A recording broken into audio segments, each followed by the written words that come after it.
Buong Pilipinas ay hindi pa rin nakaka-move on sa pagkaligwak ni Michelle D sa top 5 ng Miss Universe competition kahapon.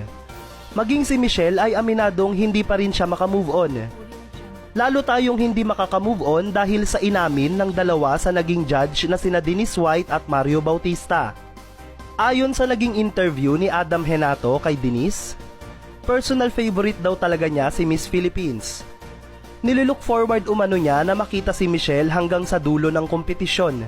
But I will tell you, one of my very favorites, but I will tell you, the Philippines was definitely high up there for me. Ayon naman sa naging post ni Mario Bautista, gustong-gusto rin niya si Michelle. Sa katunayan ay perfect 10 ang ibinigay niyang score dito sa evening gown competition. Ngunit ang ibang mga judge na kasama niya, 6 lang ang binigay kay Michelle.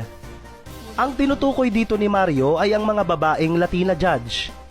Kinumpirma mismo ni Beauty Queen Material na isa dito si Miss Paraguay 2020 Nadia Ferreira.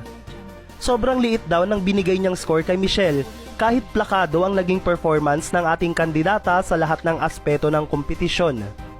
Karamihan sa mga Pinoy ay hindi naman tutol sa pagkakapanalo ni Miss Nicaragua. Ngunit hindi lang natin maintindihan kung bakit pinagkaisahan ng mga Latina judge na wag ipasok si Michelle sa top 5. Palaging sinasabi ni Miss Ann Jack Rajutatip na transformational leader ang hinahanap nila.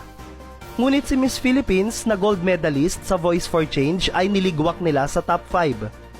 Maliban dyan, siya rin ang nanalo sa fan vote at Spirit of the Carnival Award.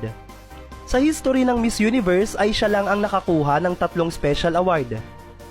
Tapos ngayon ay isasama nila si Michelle sa Mexico upang ipromote doon ang susunod na edisyon ng Miss Universe.